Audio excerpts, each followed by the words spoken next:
हाँ तो दोस्तों, welcome to our new playlist. इस प्लेलिस्ट का नाम है टारगेट 97+। तो दोस्तों, आज हम यहाँ पर स्टार्ट करने वाले हैं हमारा क्लास 10 का सबसे पहला चैप्टर, जिसका नाम है CRE। CRE क्या है दोस्तों? Chemical reaction and equation. समझ में नहीं आया ना? आप जब ये वीडियो देखने बैठोगे तो कुछ ऐसा समझ के बैठो, कुछ आपको आता ही नहीं है।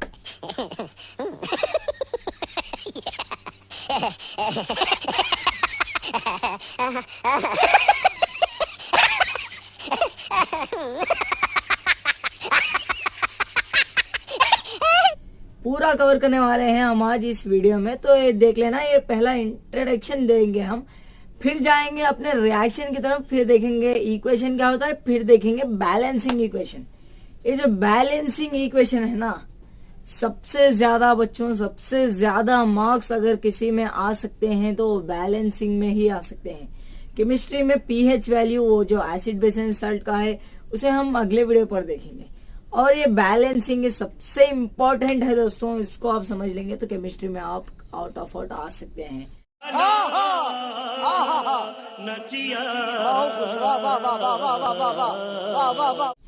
तो पहले देख लेते हैं केमिकल रिएक्शन होते क्या है।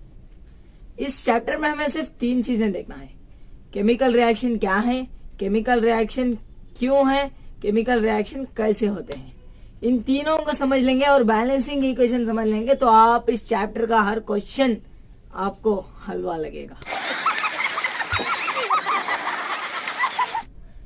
तो स्टार्ट करते हैं दोस्तों।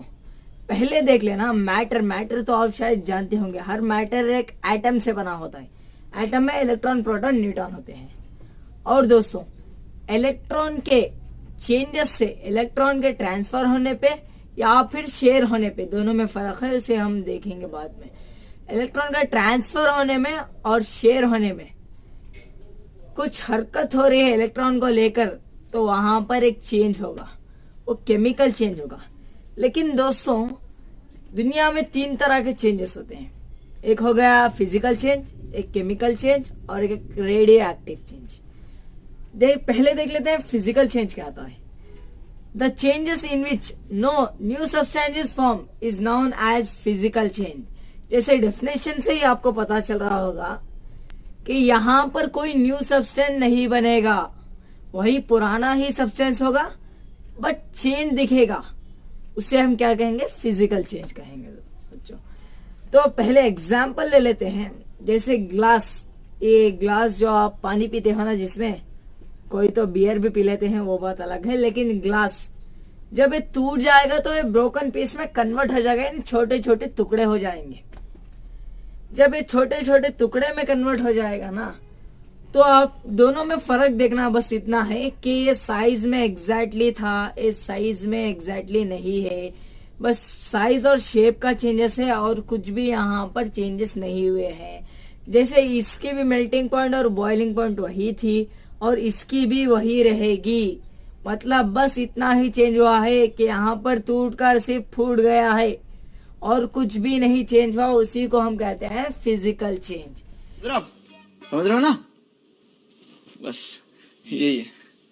जैसे आपके घर में तो रेफ्रिजरेटर होगा ही ना, वैसे जरूर होगा। तो वहां पर आप एक चीज नोटिस या फिर एक एक्सपेरिमेंट करके देखते हैं। कमाल के एक्सपेरिमेंट है। जैसे पानी को आप आइस क्यूब में कन्वर्ट करते हैं रेफ्रिजरेटर के मदद से दोस्तों। तो वहां पर आइस में कन्वर्शन होना ही एक फिजिकल चेंज है। आप पानी ले लेना और आइस क्यूब ले लेना, बस दोनों में फर्क बस इतना है कि इसकी टेम्परेचर चेंज है और इसका स्टेट चेंज है दोस्तों। दोनों का टेम्परेचर अलग अलग है और दोनों देखोगे तो उसके केमिकल प्रॉपर्टीज कुछ भी चेंज नहीं हुए हैं। उसी को तो कहते हैं फिजिकल चेंज। अब जब दूसरा देख लेना, वाटर प्लस शुगर, यानी वाटर में जब शुगर ऐड करोगे ना, तो वहां पर आपको बस इतना चेंज दिखेगा कि वहां पर आपको मीठा पानी मिलेगा, यानी स्वीट वाटर मिलेगा, बाकी कुछ भी नहीं चेंज मिलेगा। तो वही तो है हमारा फिजिकल चेंज। जैसे आप एक पेपर ले लेना और पेपर को फाड़ देना दोस्तों, वही एक फिजिकल चेंज है। जैसे आपने पेपर को फाड़ा ना, तो वहां पर अलग अलग पेपर हो गए, लेकिन पेपर की क्वालिटी तो वही रहेगी ना। आप इसे पेपर को चिपका सकते हो और बॉटल को, टूटी हुई बॉटल या फिर ग्लास को फेविक्विक की मदद से जोड़ सकते हो। लेकिन जब केमिकल चेंज की बात आती है तो वहां पर ये सब नहीं होता है।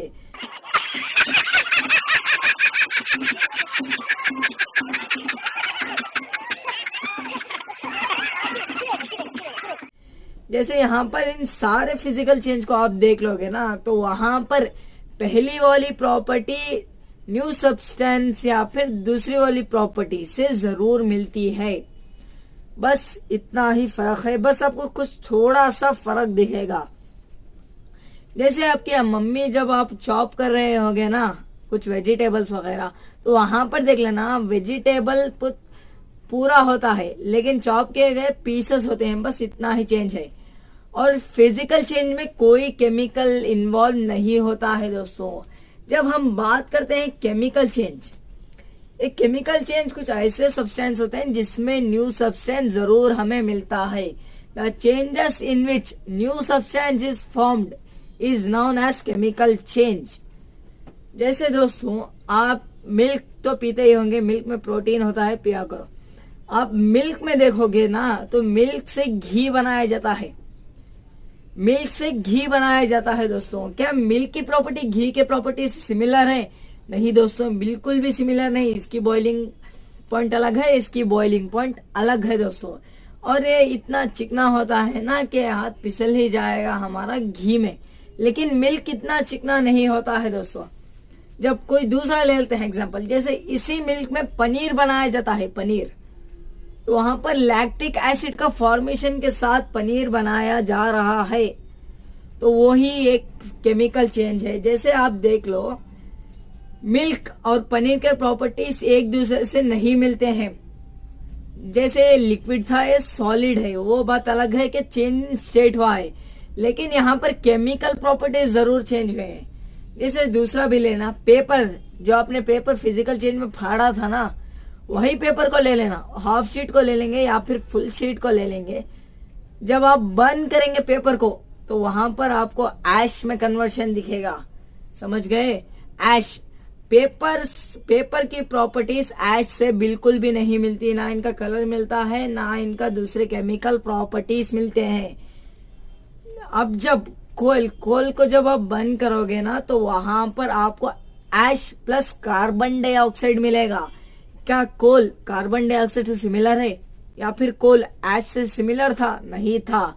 बस यही है केमिकल चेंज और फिजिकल चेंज। अब देखते हैं radio active change.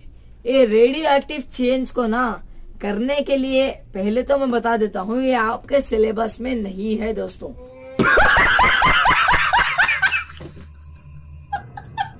Class 10th के लिए नहीं है, लेकिन आगे चलकर आपको काम आने वाला है, इसलिए मैं थोड़ी नॉलेज आपको दे देता हूँ। रेडियो एक्टिव चेंजेस जो है ना, वो होते कैसे हैं? रेडियो एक्टिव चेंज को यहाँ पर इलेक्ट्रॉन की जरूरत नहीं है, यहाँ पर न्यूक्लियस जो कि बीच में होता है, न्यूक्लियस में हरकत चल रही होती है। आपको तो पता होगा रशिया और यूक्रेन की फाइट चल रही है, उनके लिए सबसे फेवरेट और सबसे मजेदार रिएक्शन है रेडियो एक्टिव चेंज। अब बात कर लेते हैं केमिकल चेंज क्या होता है। इतना 3 पॉइंट आप समझ चुके हो तो अच्छी बात है। यहाँ पर हम ना फिजिकल चेंज पढ़ेंगे ना रेडियो एक्टिव चेंज पढ़ेंगे, सिर्फ हम केमिकल चेंज पर बात करेंगे। अब केमिकल रिएक्शन क्या होते हैं? The process of interaction of a chemical to form a new substance. If 2 or more reactant combine to form a product is known as chemical reaction। जैसे आप 2 डेफिनेशन भी लिख सकते हो, लेकिन पहला वाला ज्यादा अच्छा लगा मुझे। The process of interaction of a chemical to form a new substance. समझ में नहीं आया? कोई बात नहीं, मैं समझा देता हूँ दोस्तों। केमिकल रिएक्शन वो होते हैं जैसे 2 सब्सटेंस को ऐड करना और एक नया सब्सटेंस बनाना। जैसे यहाँ पर हम 2 ऐड करेंगे तो एक निकलेगा, या फिर एक ही को हम बर्न करेंगे या फिर उसमें इलेक्ट्रिसिटी पास करेंगे तो 2 में डिस्ट्रीब्यूट होगा। उसे हम आगे देखेंगे डिकम्पोजिशन रिएक्शन में, वो बात अलग है कि तो वो अलग वीडियो आएगा। लेकिन यहाँ पर मैं बात ये कर रहा हूँ बच्चों, समझ लेना दो चीजों को मिलाना और एक चीज बनाना, उसी को तो कहते हैं केमिकल रिएक्शन। समझ गए केमिकल रिएक्शन होते क्या है? अब देखते हैं दोस्तों, केमिकल रिएक्शन का एक एग्जांपल ले लेते हैं। जैसे कार्बन जो है ना, कार्बन एक कार्बन सिर्फ एक एलिमेंट है दोस्तों। जब ये ऑक्सीजन के साथ रिएक्ट करेगा तो हमें क्या मिलेगा? कार्बन डाइऑक्साइड मिलेगा, जो कि हम एक्सहेल करते हैं दोस्तों, वही मिलेगा हमें। समझ में आ गए? या फिर आप दूसरा एग्जांपल ले लेते हैं, हाइड्रोजन। हाइड्रोजन तो आप जानते होंगे, हाइड्रोजन जब ऑक्सीजन के साथ रिएक्ट करेगा तो हमें क्या मिलेगा? वहां पर H2O मिलेगा, जो कि पानी है दोस्तों, जो कि वाटर है। और भी एग्जांपल लेते हैं, जैसे मैग्नीशियम को जब आप बर्न करोगे तो वहां पर O2 गैस के साथ रिएक्ट करेगा तो वहां पर हमें क्या मिलेगा? वहां पर भी हमें मिलेगा MgO, जो कि मैग्नीशियम ऑक्साइड है। ये आपको सवाल जरूर आ सकता है कि मैग्नीशियम रिबन को बर्न करने से पहले उसे सैंड पेपर से घिसा क्यों जाता है? तो आप लिख लेना, क्योंकि वहां उसके ऊपर मैग्नीशियम ऑक्साइड की एक लेयर बन जाती है, जो कि मैग्नीशियम को जलने नहीं देती। इतना आप लिखोगे, हिंदी में नहीं, आपको इंग्लिश में वर्ड्स बनाकर लिखना पड़ेगा, या फिर अब मैं नोट्स डिस्क्रिप्शन में दे दूंगा, आप वहां से जाकर कॉपी करके लिख सकते हो अपने एग्जाम के लिए। अभी हमें ये तो पता चल गया कि केमिकल रिएक्शन होते क्या है। अब देखेंगे कैसे होते हैं और क्यों होते हैं। समझ रहे हो? समझ रहे हो ना? अब देख लेना केमिकल रिएक्शन कैसे होते हैं और क्यों होते हैं, या फिर मैं इसे सिंपल लैंग्वेज में कहूंगा, केमिकल रिएक्शन जो है ना, कैसे पता करें कि वहां पर केमिकल चेंज या फिर केमिकल रिएक्शन हुआ है। तो केमिकल चेंज मैंने बताया ना, वही केमिकल रिएक्शन है दोस्तों। जैसे केमिकल रिएक्शन, कोई चेंज हमारे आंखों के सामने चल रहा है तो हम कैसे पता करेंगे वो फिजिकल चेंज है या फिर केमिकल चेंज? बस इतना समझ लेना। How do we say that the chemical reaction has took place? कैसे कहें एक चेंज में कि केमिकल चेंज यहाँ पर हुआ है? तो इसके लिए आपके टेक्स्ट बुक में 4 है, लेकिन मैं 5 पॉइंट आपको बताने वाला हूँ। यहाँ पर हम एनसीईआरटी का भी सुनेंगे और अपने दिल की भी सुनेंगे। तो चेंज इन स्टेट, यानी यहाँ पर स्टेट में चेंज होना।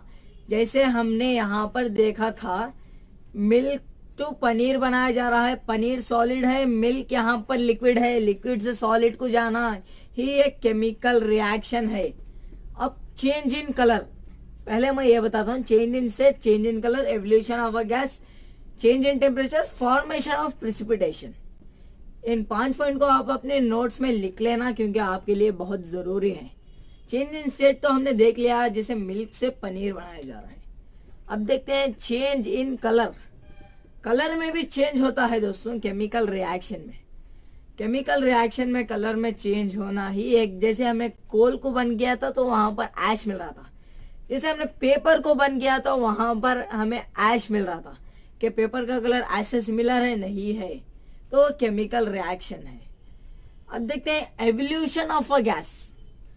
हर रिएक्शन, हर केमिकल रिएक्शन, यानी जनरली दोस्तों, जनरली हर एक केमिकल रिएक्शन में, ऐसे नहीं कह रहा कि जितने रिएक्शन है उतने में नहीं होगा, लेकिन 99% रिएक्शन में एवोल्यूशन ऑफ अ गैस होता ही है दोस्तों केमिकल रिएक्शन में। तो एवोल्यूशन ऑफ अ गैस, जैसे हमने कोल को बंद किया था तो हमें क्या मिल रहा था? ऐश प्लस कार्बन डाइऑक्साइड मिल रहा था, तो वहां पर हमें क्या मिला? कार्बन डाइऑक्साइड मिला, तो वो एक गैस है, एवोल्यूशन ऑफ अ गैस। जैसे हाइड्रोजन गैस भी मिलेंगे, अगले हम एक्सपेरिमेंट में देखते जाएंगे।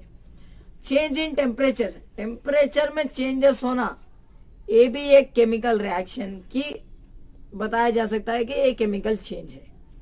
फॉर्मेशन ऑफ प्रेसिपिटेशन, सबसे पहले आप समझ लेना प्रेसिपिटेशन होता क्या है। प्रेसिपिटेशन का मतलब कोई सॉल्यूशन में नीचे जाकर घुल जाना, नीचे जाकर बैठ जाना, नीचे जाकर लेट जाना ही प्रेसिपिटेशन होता है।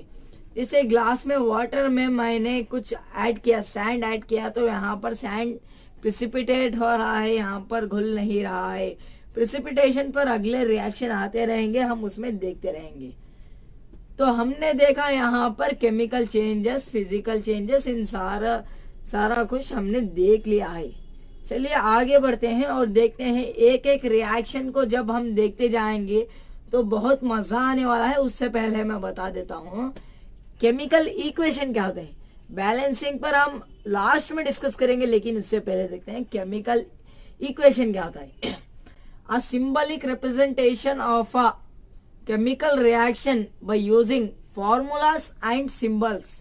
जैसे फॉर्मूला और सिंबल तो आपको पता ही होगा, 9th क्लास में आपने पढ़ा ही होगा। एटम एंड इट्स कंपाउंड में, एटम एंड इट्स मॉलिक्यूल में तो आपने पढ़ा ही होगा।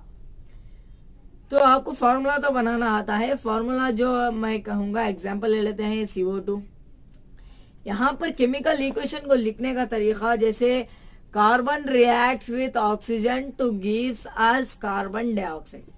इतना सारा लिखोगे तो आपको मार्क्स नहीं मिलने वाले हैं। क्या ये देखने में अच्छा लगेगा आपको?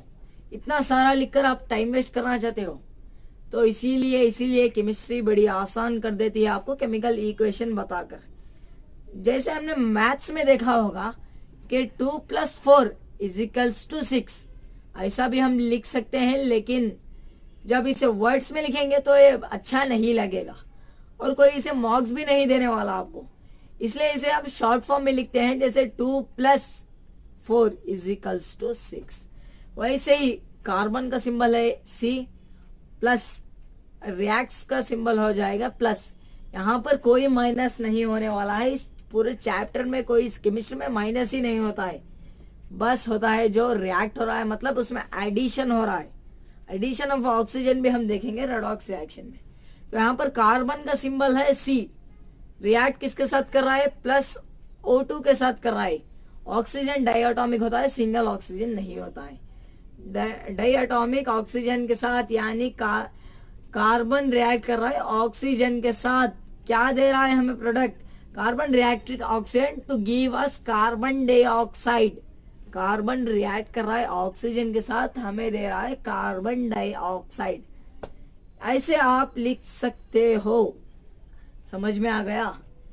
ये मैथ्स को हम या फिर अपने सिंबल्स को यूज कर ऐसे लिखकर आसान बना सकते हैं और अपना टाइम भी खुद आप बचा सकते हैं। अब केमिकल रिएक्शन को मोर इंफॉर्मेटिव कैसे बनाना है? जैसे कोई केमिकल रिएक्शन में, जैसे ये केमिकल रिएक्शन में ले लेते हैं, यहाँ पर आपको कार्बन डाइऑक्साइड मिल रहा है या फिर कोई और गैस यहाँ से रिलीज हो रही है, तो वहां पर हम कुछ ऐसा एरो मार्क बना देंगे। क्यों बना रहे हैं? क्योंकि मोर इंफॉर्मेटिव बनाना है, हमें बताना है कि क्या हो रहा है, क्या इसमें गैस लिबरेशन हो रहा है। तो हम गैस लिबरेशन को कुछ ऐसा ऊपर जाना है। ये कहां पर? आसमान में नहीं जा रहा है सिंबल।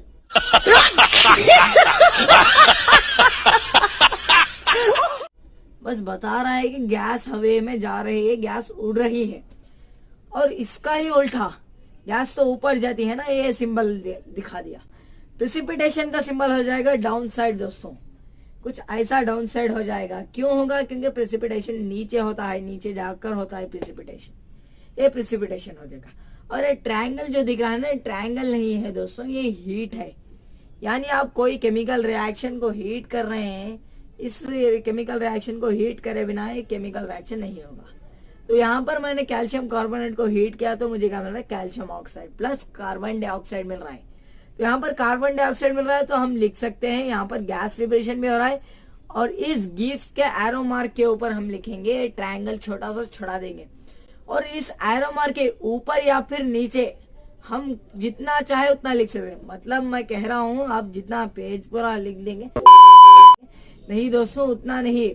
जैसे आपको दिखाना है फोटोसिंथेसिस में सनलाइट और क्लोरोफिल यहाँ पर रिएक्ट कर रहे हैं। सनलाइट आप ऊपर लिख सकते हो और क्लोरोफिल नीचे लिख सकते हो। रेस्पिरेशन में भी लिख सकते हो। और वैसे जहां पर जो एनर्जी मिल रही है वो लिख सकते हो। जैसे इलेक्ट्रिकल एनर्जी पास करो तो इलेक्ट्रिसिटी का सिंबल बना दो ना, इलेक्ट्रिक करंट लिख दो, तो वहां पर वो अलग बात है। और दोस्तों 3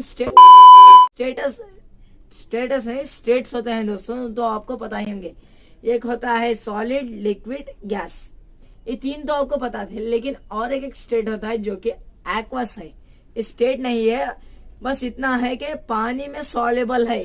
यानी एक्वस सोल्यूशन का मतलब शुगर पानी में घुल चुका है तो वही एक एक्वस सोल्यूशन है।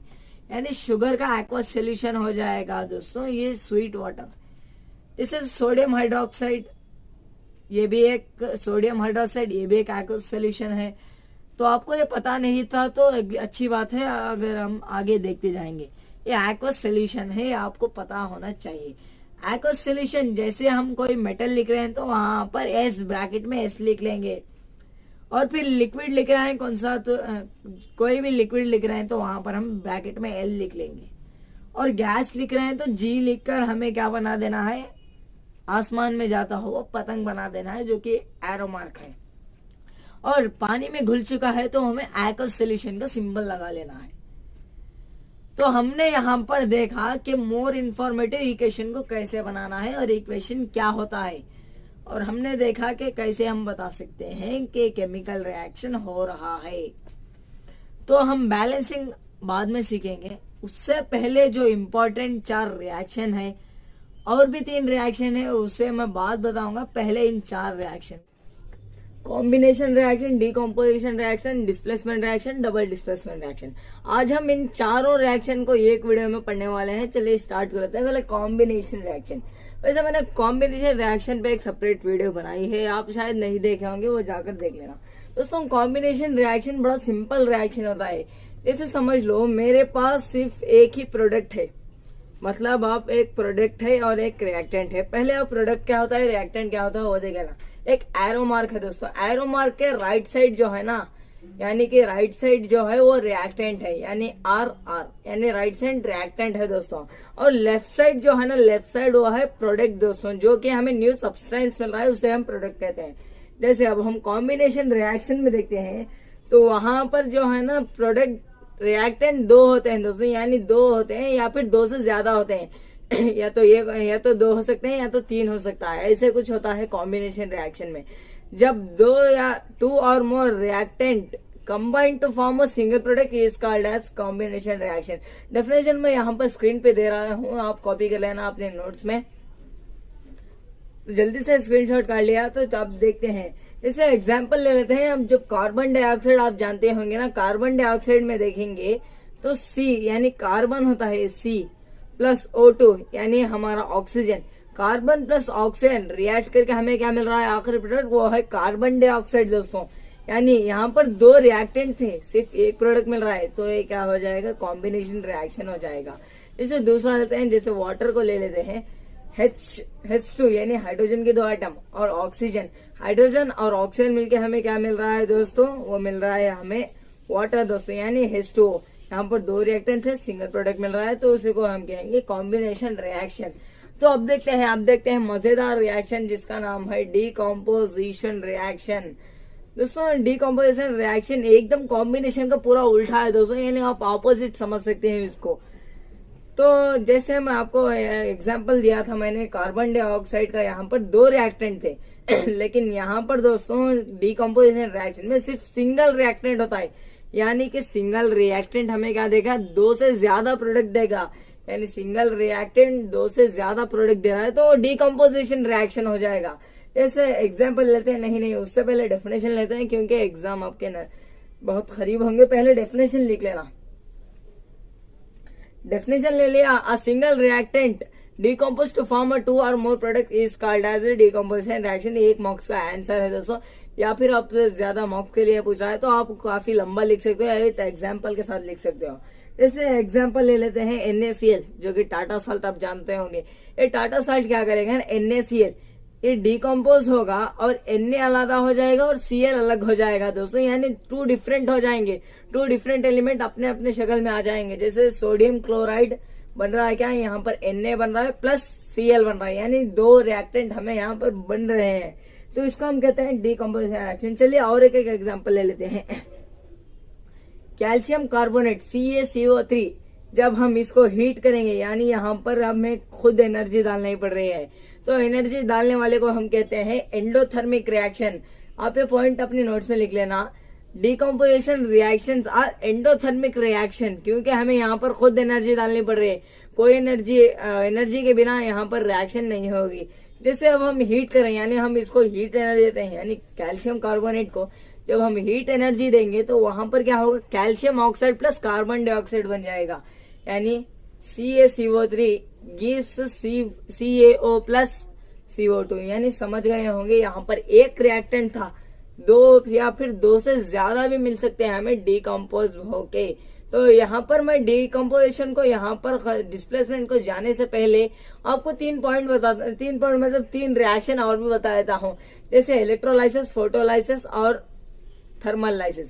तो थर्मल लाइसिस जो है ना, जैसे हमने देखा CaCO3 हमें क्या मिल रहा है, कैल्शियम ऑक्साइड और कार्बन डाइऑक्साइड दे रहा है। तो वहां पर ही दोस्तों, वहां पर हमें कोई एनर्जी डालना ही पड़ रहा है। कौन सी एनर्जी है मुझे कमेंट में बता देना। वो एनर्जी है दोस्तों जो कि हमें डालनी पड़ रही थी उस रिएक्शन में, यानी कि इस रिएक्शन में डालनी पड़ रही थी, वो हीट एनर्जी है। तो हीट एनर्जी का सिंबल कुछ ऐसा होता है, यानी ट्रायंगल, इसे मैथ्स में ट्रायंगल कहते हैं। यहाँ पर हीट एनर्जी, ये फिर आप एरो मार के ऊपर या फिर नीचे लगा के इसे मोर दोस्तों ज्यादा इंफॉर्मेशन आप दे सकते हो केमिकल रिएक्शन में। तो ये ट्रायंगल जब आएगा ना तो थर्मल हो जाएगा, यानी हीट एनर्जी डालनी पड़ रहा है। थर्मल मतलब हीट, लाइसिस मतलब ब्रेक डाउन, यानी हीट से ब्रेक डाउन हो रहा है, तो वो थर्मल लाइसिस है। और फोटोलाइसिस, फोटो तो आप जानते होंगे, कुछ ऐसे इंस्टा में धमाल मचाने वाले फोटो नहीं दोस्तों। केमिस्ट्री में फोटो का मतलब होता है कोई लाइट। दोस्तों लाइट का मतलब सिर्फ आपके घर के लाइट नहीं, सनलाइट भी हो सकता है और कोई दूसरा लाइट भी हो सकता है। जैसे मेरे सामने लाइट है वो भी हो सकता है। जैसे आपने टॉनिक के बोतल या फिर सिरप के बोतल में देखा होगा कि वहां पर उसकी जो कवरिंग होती है ना, वो कॉफी कलर या फिर डार्क ब्राउन कलर में होती है। क्यों होती है? क्योंकि उसके अंदर रिएक्टेंट ना हो, कोई रिएक्शन ना हो, इसलिए वो कॉफी या फिर दूसरे कलर में होती है। दोस्तों इसको हम कह सकते हैं फोटोलाइसिस, यानी फोटो मतलब लाइट और लाइसिस मतलब ब्रेकडाउन। जैसे हम फोटोलाइसिस का एक एग्जांपल ले लेते हैं, AgCl। दोस्तों AgCl जब हमें इसको हम सनलाइट में रखेंगे तो हमें क्या देगा, Ag दे देगा।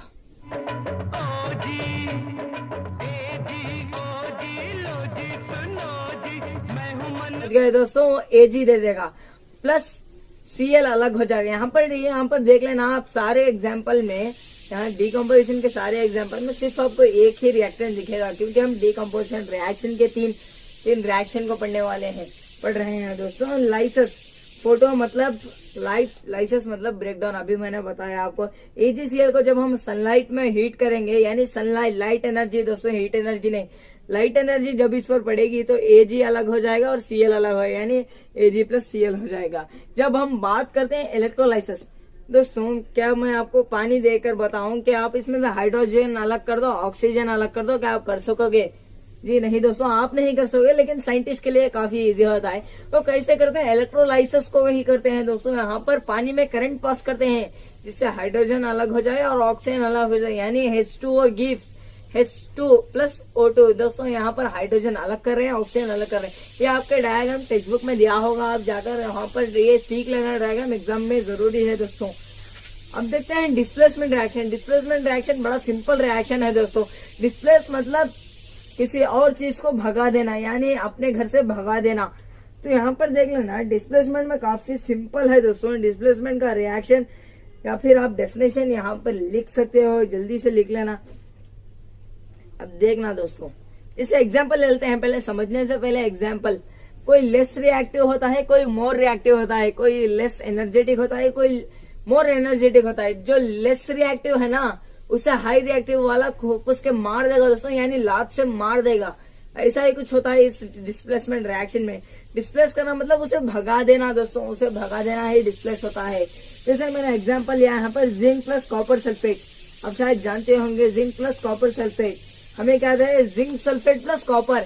यहाँ पर देखना कॉपर सल्फेट के साथ था, लेकिन जब इसे हमने रिएक्शन में कन्वर्ट किया, प्रोडक्ट साइड देखोगे तो कॉपर अकेला है। यहाँ पर कॉपर जो है ना, प्रिसिपिटेशन हो रहा है।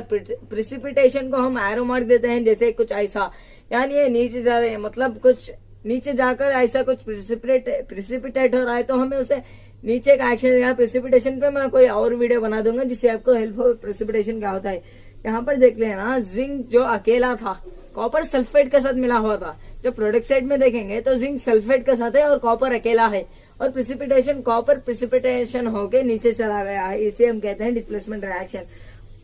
A more reactive element displace a high reactive element is called as a displacement reaction.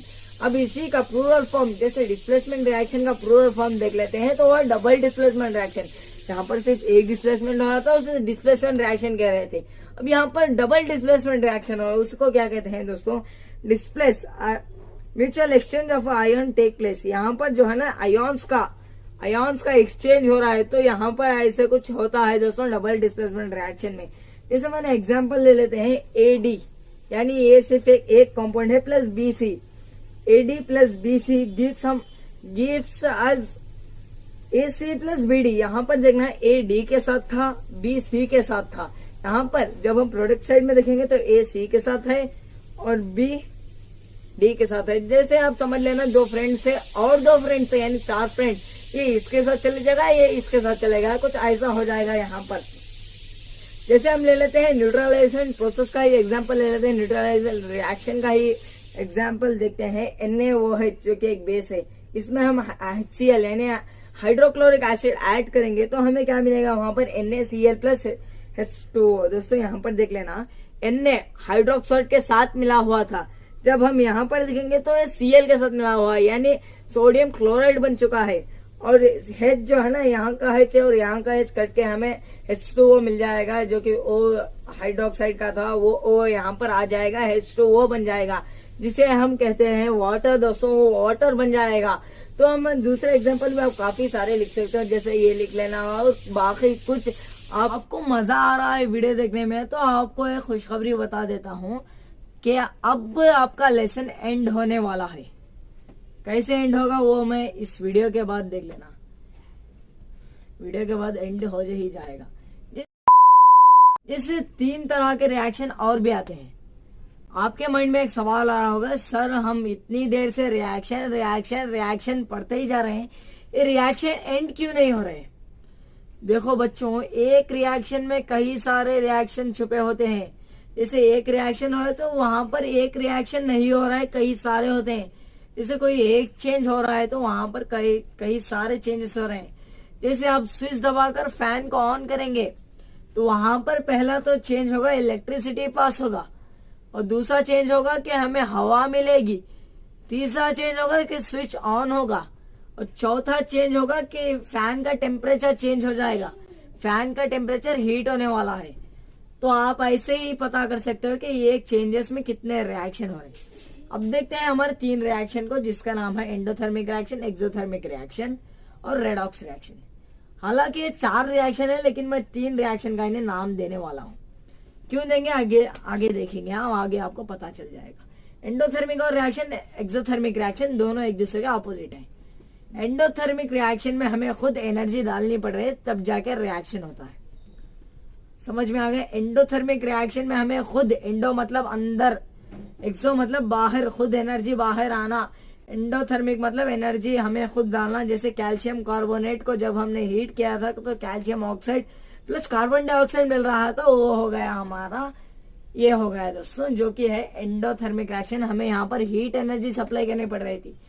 जैसे मैंने बताया आपको, इलेक्ट्रोलाइसिस, फोटोलाइसिस, थर्मोलाइसिस, ये तीनों जो है ना वो एंडोथर्मिक के चेंजेस है, और सारे डिकम्पोजिशन रिएक्शन एंडोथर्मिक के अंदर आते हैं। इतना समझ में आ गया तो ये डेफिनेशन आप लिख लेना, स्क्रीनशॉट कर लो और पेन बुक में सारे आप डेफिनेशन नोट करते जाएंगे पॉइंट टू पॉइंट। आप सच्ची बता रहा हूँ दोस्तों, सच में आप टॉप करोगे अपने, क्योंकि मैंने यहाँ पर अपने प्लेलिस्ट का नाम दिया है टारगेट 97+। जो भी बच्चे ये वीडियोस देखेंगे तो हमेशा 95+ के ऊपर स्कोर करेंगे, ये मैं गारंटी के साथ बता सकता हूँ। तो जब हमने एंडोथर्मिक रिएक्शन को देख लिया तो एक्सोथर्मिक रिएक्शन एकदम उसका उल्टा। एंडोथर्मिक रिएक्शन में हमें खुद एनर्जी मिल रही है तो वो हो जाएगा एक्सोथर्मिक रिएक्शन। सर कोई ऐसा रिएक्शन बताओ जिसमें एनर्जी खुद मिल रही है, कोई ऐसा रिएक्शन नहीं है। आपके मन में सवाल तो जरूर आ रहा होगा, लेकिन दोस्तों एनर्जी खुद निकलने वाला भी है दोस्तों, एनर्जी खुद निकलने वाली भी है दोस्तों। जैसे आप खाना खाते हो, क्या खाते हो, ये मत कहना कि मैंने आलू पराठा खाया है।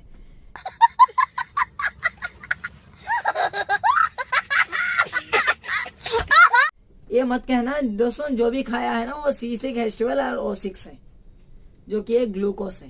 प्लस इसमें हम इनहेल करते हैं ऑक्सीजन, C6H12O6 प्लस ऑक्सीजन जो कि ब्रेक डाउन करेगा अपने खाने को, तो हमें क्या मिलेगा, हमारा खाना है दोस्तों ग्लूकोज, जो कि है C6H12O6। ज्यादा बायोलॉजी में नहीं जाना है, उसे हम लाइफ प्रोसेस में देख लेंगे।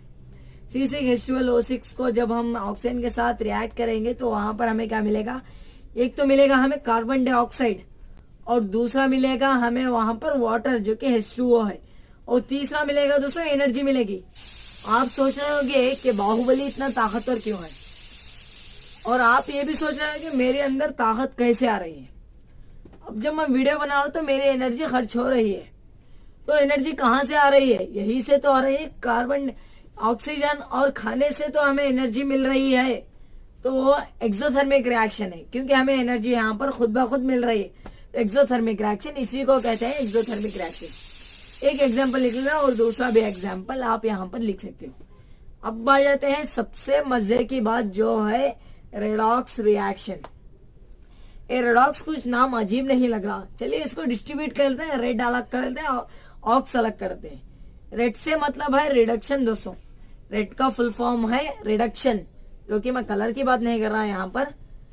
रिडक्शन का शॉर्ट फॉर्म है रेड, ऑक्सीडेशन का शॉर्ट फॉर्म है ऑक्स।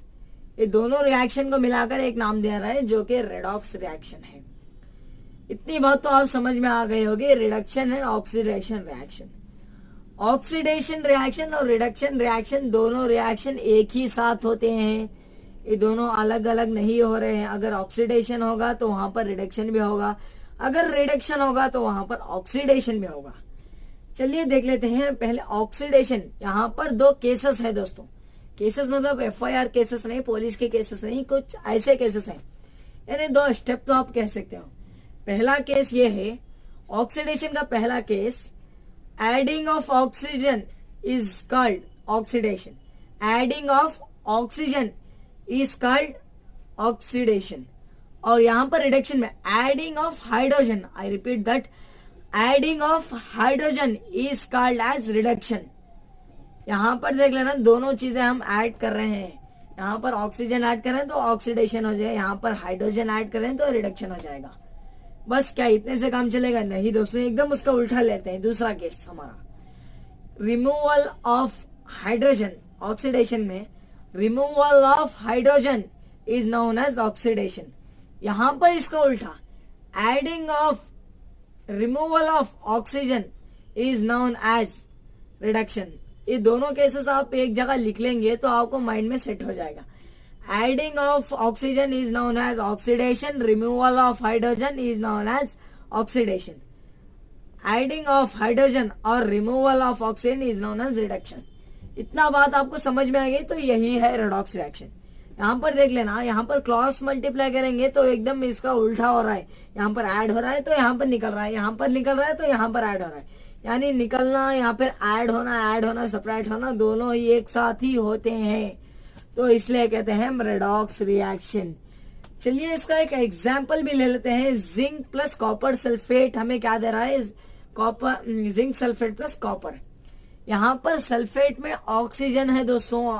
एडिंग ऑफ ऑक्सीजन को हम क्या कह रहे थे? वहां पर रेडॉक्स रिएक्शन में कह रहे थे हम adding of oxygen is oxidation. तो यहाँ पर जो कॉपर है ना, कॉपर, तो इसके साथ जो था ऑक्सीजन था, और यहाँ पर प्रोडक्ट साइड में जब आप देखोगे तो उसके साथ जो यहाँ पर कॉपर अकेला है, जिंक के साथ जो है ना वो ऑक्सीजन है, यानी सल्फेट का ऑक्सीजन है। सल्फेट को हम यहाँ पर कुछ भी नहीं देखेंगे, सल्फेट हमारे पास यहाँ पर है, यानी यहाँ पर ऑक्सीडेशन एजेंट हो जाएगा जो कि जिंक है दोस्तों। और रिडक्शन कौन हुआ है दोस्तों? जो कि रिडक्शन, जिसके पास से ऑक्सीजन छीन लिया गया था उसी का नाम है रिडक्शन। ऑक्सीजन का, हाइड्रोजन का निकालना है, ऑक्सीजन का निकालना ही रिडक्शन था। तो यहाँ पर रिडक्शन किसी में हुआ है तो बता देना मुझे कमेंट में। तो किसके साथ रिडक्शन हुआ था? रिडक्शन हुआ था कॉपर के साथ। कॉपर जो है ना, कॉपर यहाँ पर ऑक्सीजन के साथ मिला हुआ था, यानी सल्फेट का ऑक्सीजन के साथ मिला हुआ था। लेकिन जब अब रिएक्शन हो जाती है तो देखोगे तो वहां पर कॉपर रिड्यूस कर लिया है अपने आप को, और जिंक अपने आप को ऑक्सीडाइज कर लिया है।